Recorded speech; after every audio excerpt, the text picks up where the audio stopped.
आम हालात में सालार इस तरह के किसी मामले पर अपने आप को इतनी मुश्किल सूरत हाल में कभी न डालता, ख़ास तौर पर अब जब उसकी एक फैमिली थी, एक बीवी थी, कमसन बच्चे थे जो उस पर इन्हिसार करते थे।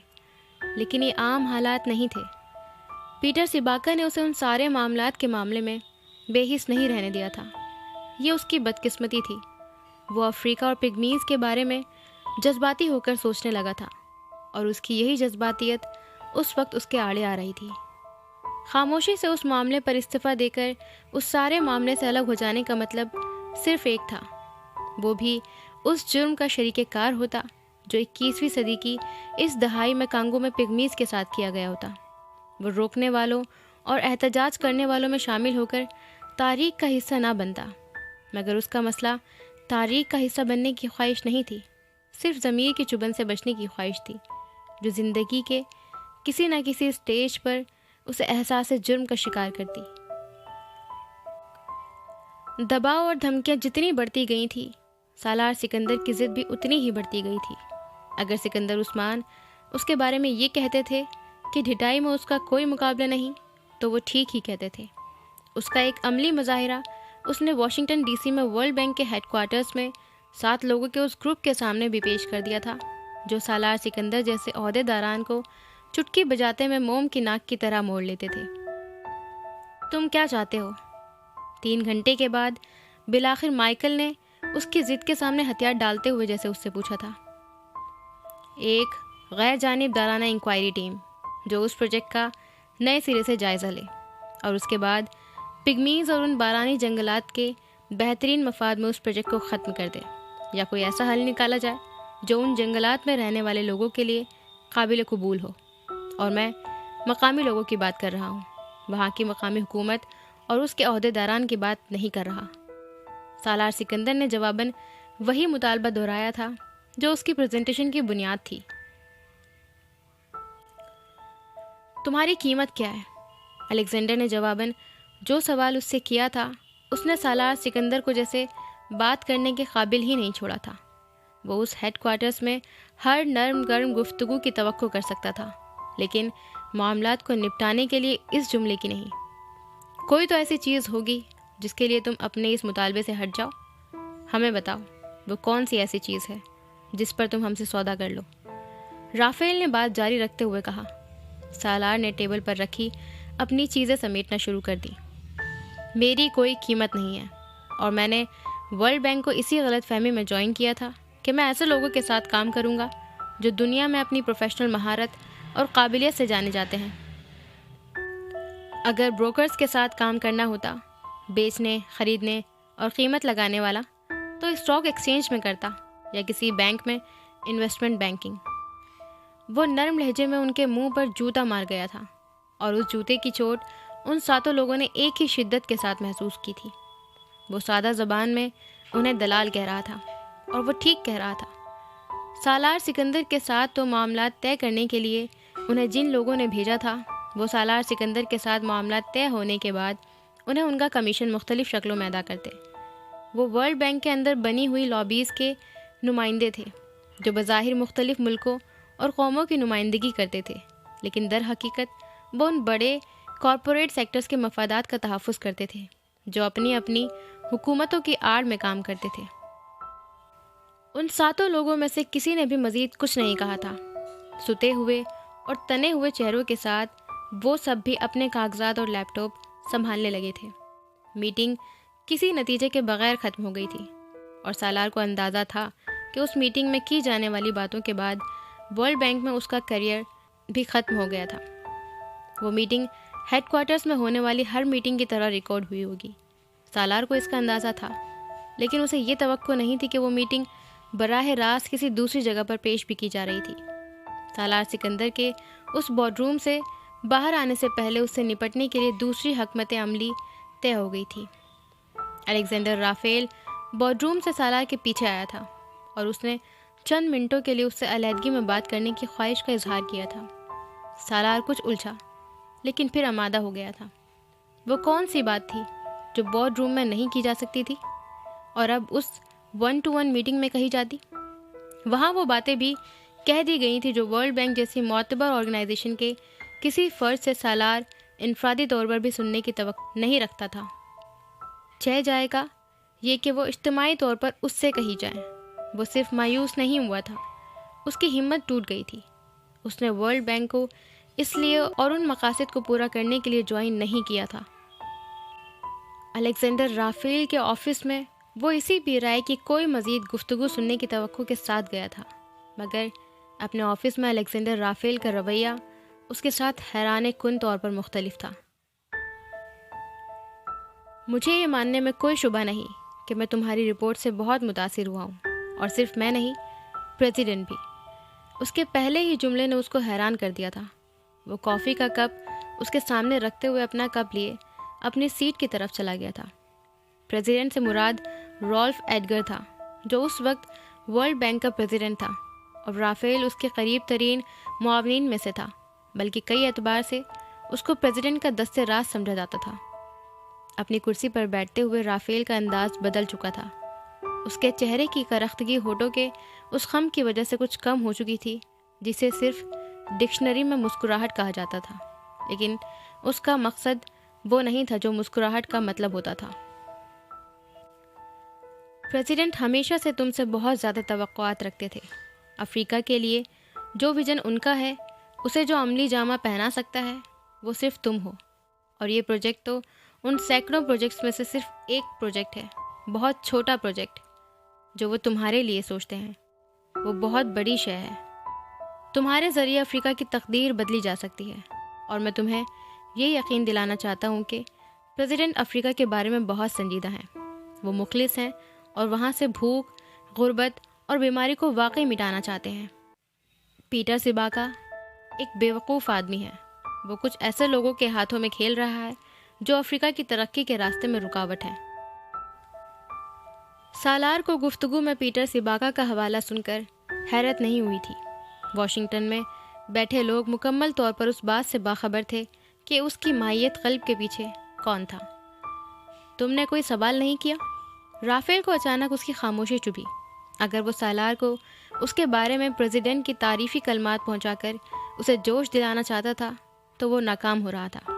सालार के रवैये में कोई तब्दीली नहीं आई थी।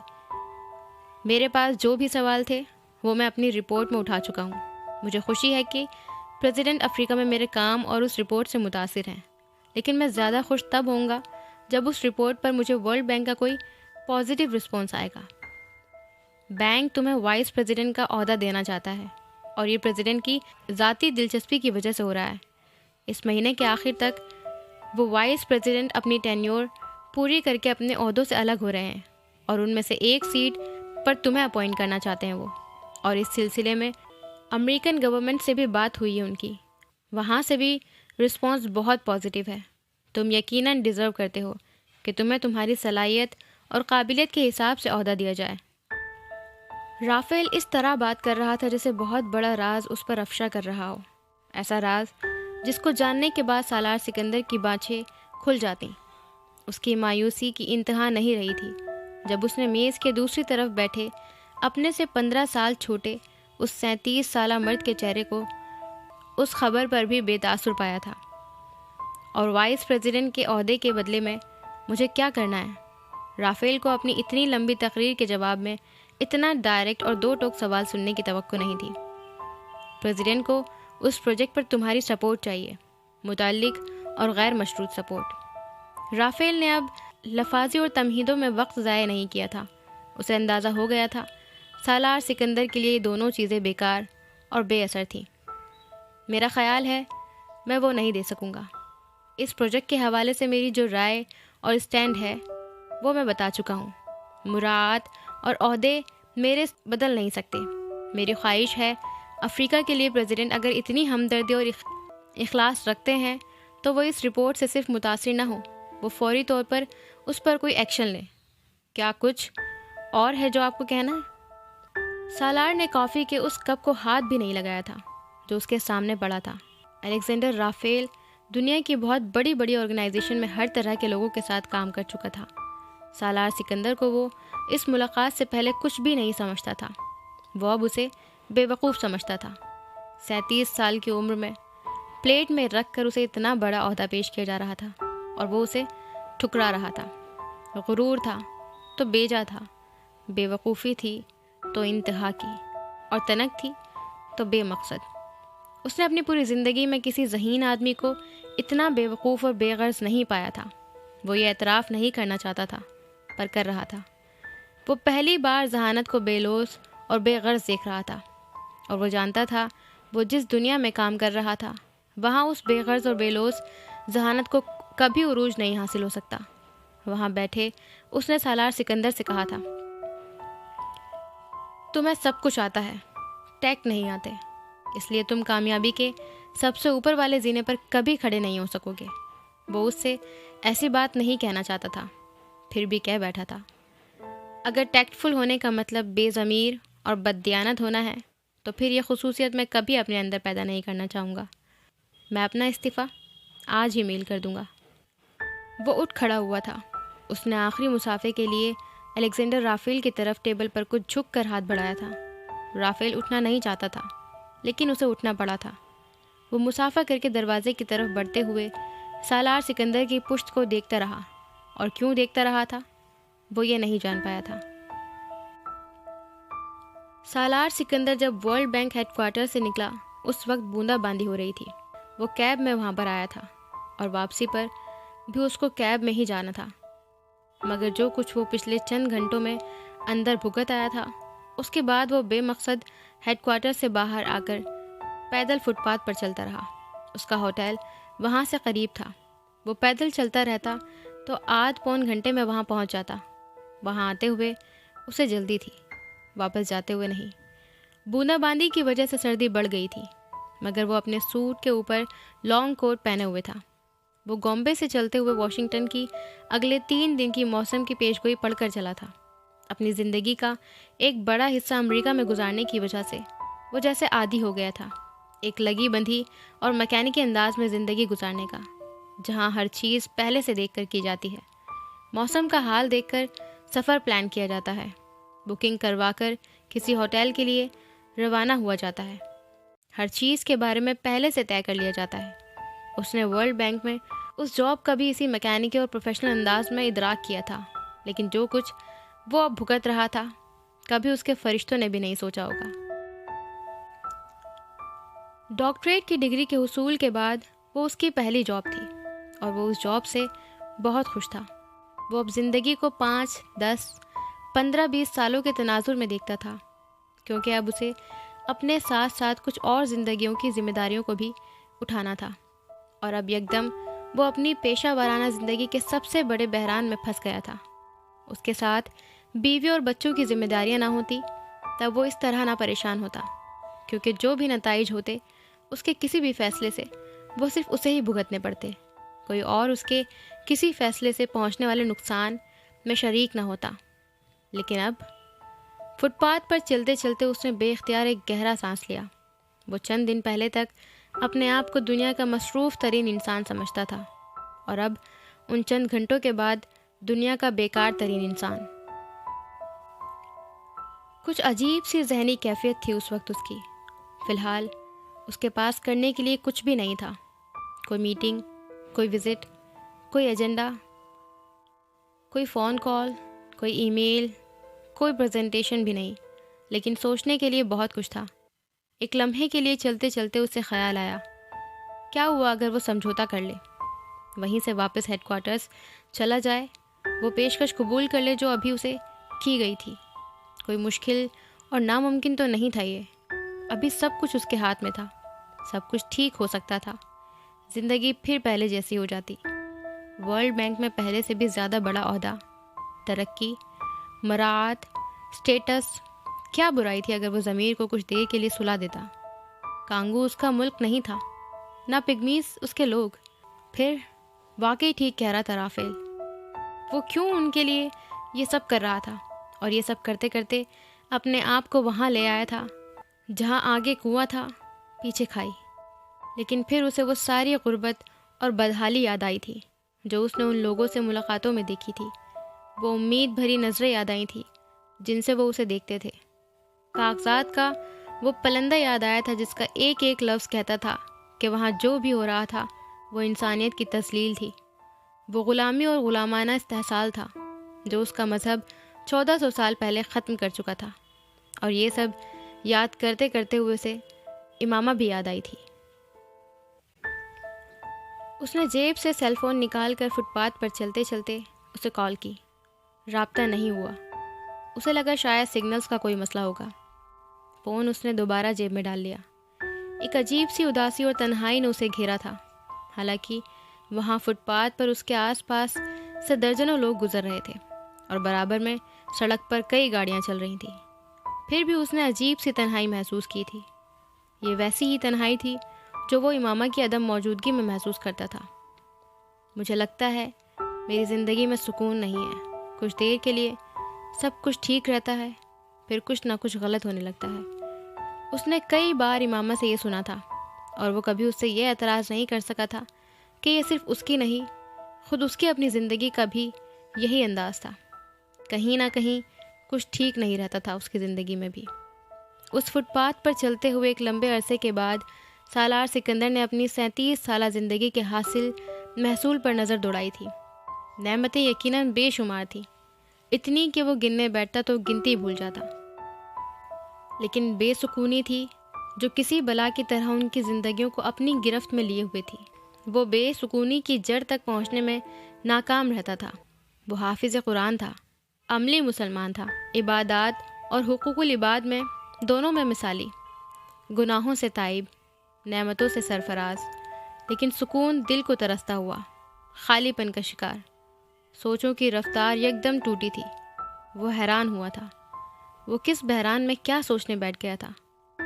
वो आजमाइश में फंसा था, लेकिन वो इतनी बड़ी आजमाइश नहीं थी कि वो अपनी पूरी ज़िंदगी के हासिल और महसूल को उस बूंदाबांदी में वर्ल्ड बैंक की इमारत से अपने होटल तक के रास्ते में चलते हुए सोचता। उसकी छठी हिस्स उसे जैसे बड़े अजीब अंदाज में बेचैन कर रही थी।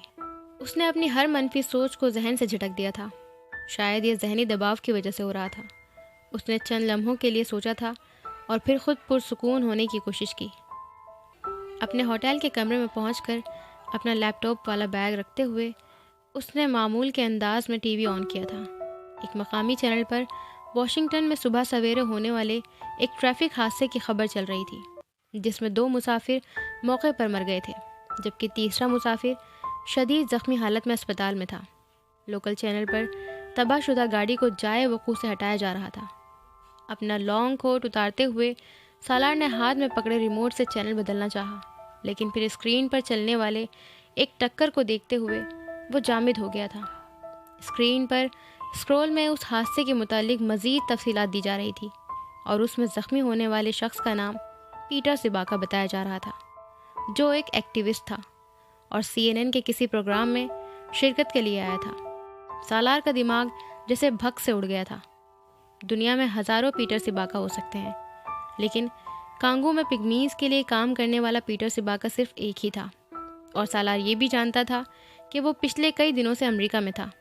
वो अमेरिका रवाना होने से पहले उससे मिलने आया था और उसने सालार को बताया था कि उसके कुछ दोस्तों ने बिलाखिर बड़ी कोशिशों और जद्दोजहद के बाद कुछ बड़े न्यूज़ चैनल्स के न्यूज़ प्रोग्राम्स में उसकी शिरकत के इंतज़ामात किए थे और ये गार्डियन में शाये होने वाली रिपोर्ट के बाद मुमकिन हो सका था।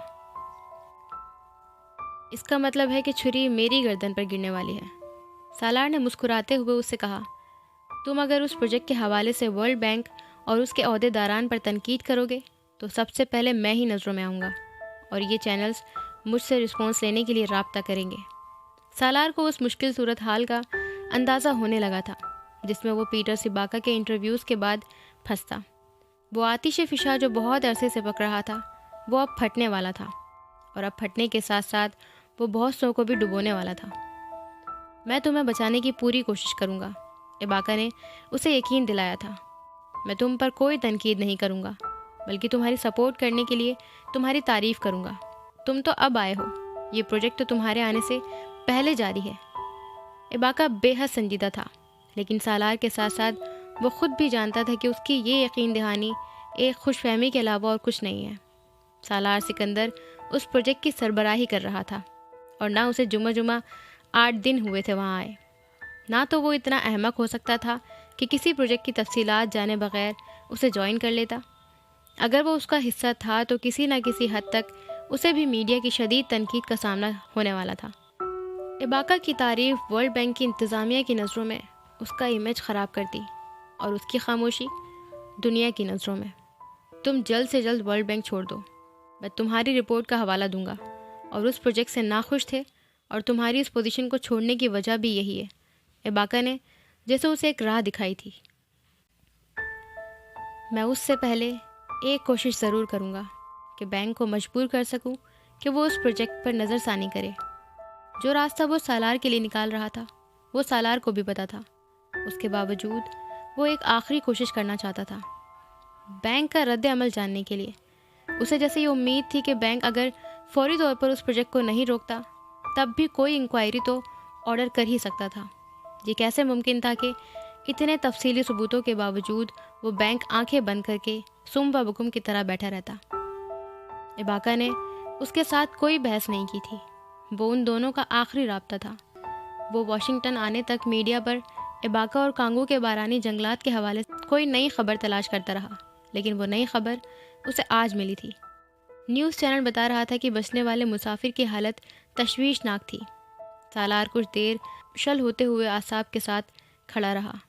फिर उसने अपना फ़ोन निकाल कर ये जानने की कोशिश की थी कि इबाका को कहाँ ले जाया गया था। अजीब इत्तेफाक था, लेकिन यकदम जैसे उसका फ़ोन राब्तों के मसाइल का शिकार होने लगा था। कुछ देर पहले वो कांगो में इमामा से भी राब्ता नहीं कर पाया था और अब वो कोई लोकल कॉल नहीं कर पा रहा था। कुछ देर अपने सेलफोन के साथ मसरूफ़ रहने के बाद नाकामी पर सालार ने जैसे झुंझलाकर कमरे में मौजूद फ़ोन लाइन उठाकर उसे इस्तेमाल करने की कोशिश की थी। वो फ़ोन लाइन भी काम नहीं कर रही थी। सालार हैरान हुआ था। वो एक 5 स्टार होटल था और उसकी फ़ोन लाइन का डायरेक्ट काम ना करना हैरान कुन ही था। उसे इंटरकॉम पर ऑपरेटर के ज़रिए एक कॉल बुक करवाई थी। अगला आधा घंटा वो ऑपरेटर के कॉल का इंतज़ार करता रहा। वो पहला मौका था जब सालार को एक अजीब सी बेचैनी महसूस हुई थी। पहली बार उसे लगा था जैसे उसको किसी से भी राब्ता करने से रोका जा रहा है। वो उस शक को अपने जहन से झटक देना चाहता था। कुछ सोचे समझे बगैर वो उसी बेचैनी और बेकरारी के आलम में अपने कमरे से निकलकर नीचे इस्तकबालिया पर आ गया था। इस बार कहीं भी खुद कॉल करने के बजाय उसने रिसेप्शनिस्ट से कहा था कि वो उसे पुलिस इंक्वायरी से पता करके बताए कि आज सुबह वॉशिंगटन में होने वाले उस ट्रैफिक हादसे के ज़ख्मी को कहाँ ले जाया गया था। रिसेप्शनिस्ट ने उसे लॉबी में पड़े एक सोफे पर बैठने के लिए कहा और चंद ही मिनटों में उसने सालार को उस अस्पताल का नाम बता दिया था जहाँ पीटर इबाका को ले जाया गया था। सालार ने उसी रिसेप्शनिस्ट को कांगो में अपने घर के और इमामा का सेलफोन नंबर दिया था। वो अगली कॉल वहाँ करना चाहता था। वो जैसे अपने खदशात की तस्दीक करना चाहता था। कुछ देर कोशिश करते रहने के बाद रिसेप्शनिस्ट ने उसे कहा था कि उसके घर के नंबर्स या इमामा के सेलफोन पर किसी पर कॉल नहीं हो पा रही थी। शायद कांगो और अमेरिका के दरमियान उस वक्त राब्तों में गड़बड़ थी। सालार के खदशात के लम्हे भर में हवा निकल गई थी। वो शायद ज़रूरत से ज़्यादा वहम करने लगा था।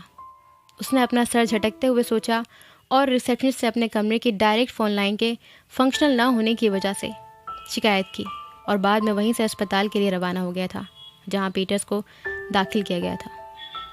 अस्पताल पहुंचकर पीटर्स को तलाश करना मुश्किल नहीं था, लेकिन उसे इबाका से मिलने नहीं दिया गया था। वो मखदूश हालत में था और उसकी सर्जरी के बाद उसे मसनूई तनफ़ुस पर रखा गया था। अपने आप को इबाका का रिश्तेदार जाहिर करने पर उसे बहरहाल इबाका को दूर से एक नज़र देखने की इजाज़त मिल गई थी। अस्पताल के आईसीयू में नलियों, तारों और पट्टियों में जकड़े इबाका को सालार पहली नज़र में पहचान नहीं सका था। वो सियाह फाम, पस्त कद आदमी, मोटी चमकदार आंखों और ऐसी मुस्कुराहट के लिए पहचाना जाता था जो किसी छोटी सी बात पर भी उसके चेहरे पर आ जाती। वो बात बेबात कह कह लगाने का भी आदी था। उसके लिए मोटे मोटे सियाह होठों से नज़र आने वाले दूधिया दांत और मसूड़े उसके हर कहके में सबसे पहले नुमायां होते थे। सालार गुमसुम उसे खड़ा देखता रहा था। वो सिर्फ पिग्मीज़ का नहीं, कांगो का सदर बनना चाहता था। हार्वर्ड बिजनेस स्कूल और John F Kennedy school of government से फारिग तहसील होने वाले मुमताज़ तरीन अफराद में से एक पीटर इबाका भी होता अगर ज़िंदगी उसे एक मौका देती। शायद वो कभी ना कभी कांगो का सदर बन जाता और अफ्रीका के नुमायां तरीन लीडर्स में उसका शुमार होता। लेकिन ज़िंदगी फ़िलहाल उसे ये मौका नहीं दे रही थी। वहाँ खड़े खड़े सालार को एक बार फिर जैसे ख्याल आया था कि वो चाहता तो अब भी ये सब ठीक कर सकता था। इबाका मर रहा था और उसके मरने के साथ ही वो सारे हक़ाइक़ और शवाहिद भी गायब हो जाने वाले थे। शायद ये एक मौका उसे कुदरत दे रही थी। वो उलझा, भटका और टेम्प्ट हुआ। ज़मीर का चाबुक एक बार फिर उस पर बरसा था और ज़मीर का चाबुक वाहिद चीज़ नहीं थी जिसने सालार को झटका दिया था। उसकी अपने होटल वापसी पर एक और बड़ा साना उसका इंतज़ार कर रहा था। उसके एक कमरे में उसका लॉकर खुला हुआ था और उस लॉकर में मौजूद उसका पासपोर्ट और कुछ दूसरे अहम डॉक्यूमेंट्स गायब थे। सिर्फ इतना ही नहीं बल्कि उसका वो बैग भी गायब था जिसमें उसका लैपटॉप और उस रिपोर्ट से मुतल्लिक़ तमाम सबूतों की कॉपियाँ थीं। सालार को चंद लम्हे के लिए यकीन नहीं आया। उसे लगा वो उसका कमरा नहीं होगा। वो शायद गलती से किसी और कमरे में दाखिल हो गया था। ये हिमाकत की इंतहा थी, लेकिन उसने जैसे अपने कमरे से निकलकर दरवाजे पर नंबर पढ़ा था, वो उसी का कमरा था। हवास बाख्तगी के आलम में वो दोबारा कमरे में दाखिल हुआ और उसने पागलों की तरह कमरे के एक एक कोने खदरे को छान मारा, सिर्फ इस उम्मीद से कि शायद वो जिस जहनी कैफियत से गुजर रहा था उसमें उसने खुद ही उन सब चीज़ों को कहीं और रख दिया था। कमरे में कहीं कुछ नहीं था। वो एक 5 स्टार होटल था और अगरचे होटल के कमरे में रखी जाने वाली किसी भी किस्म की कीमती अशिया के लिए लॉकर फराहम करने के साथ ही वो हर तरह की जिम्मेदारी से बरी जमा हो चुके थे। उसके बावजूद सालार को यकीन नहीं आया कि वो सब कुछ हो चुका था। कमरे से उसके ट्रैवल डॉक्यूमेंट्स और लैपटॉप क्यों लेकर जाता, और उससे भी बड़ा सवाल था कि कौन लेकर गया था। बेहद तशवीश के आलम में उसने फ़ोन उठाकर फौरी तौर पर अपने साथ होने वाले वाक़े की इत्तला मैनेजर को देते हुए उसे कमरे में तलब किया था। उसे उस वक्त भी यकीन था कि कॉरिडोर में लगे CCTV फुटेज से बड़े आराम से उसकी अदम मौजूदगी में उसके कमरे में दाखिल होने वाले किसी भी शख्स का पता चल जाएगा। लेकिन मैनेजर और सिक्योरिटी गार्ड्स के उसके कमरे में आते ही सालार का दिमाग ये जानकर भग से उड़ गया था कि उस पूरे फ्लोर पर सफाई से मुतल्लिका काम करने के लिए पिछले 2 घंटे से उस फ्लोर के CCTV कैमरे ऑफ किए गए थे। ये नाकाबिले यकीन बात थी। उसे लगा था एकदम जैसे उसके हाथ पांव कट गए थे। उसके पास जो भी था वो उस लैपटॉप और उसके बैग में था। उनके गायब होने का मतलब था कि वो बिल्कुल बेदस्तोपा हो गया था। वो अपनी रिपोर्ट के किसी इल्ज़ाम और तहकीक को डॉक्यूमेंट्री सबूत के बगैर साबित नहीं कर सकता था, और उन दस्तावेजी सबूतों की एक कॉपी उसके पास थी और एक कॉपी बॉम्बे में उसके घर के उस लॉकर में जो वो इमामा की तहवील में देकर आया था। आब हयात के और एपिसोड सुनने के लिए हमारे चैनल को सब्सक्राइब करें, पसंद आए तो लाइक करें और अपने दोस्तों के साथ शेयर करना ना भूलें। Bye bye.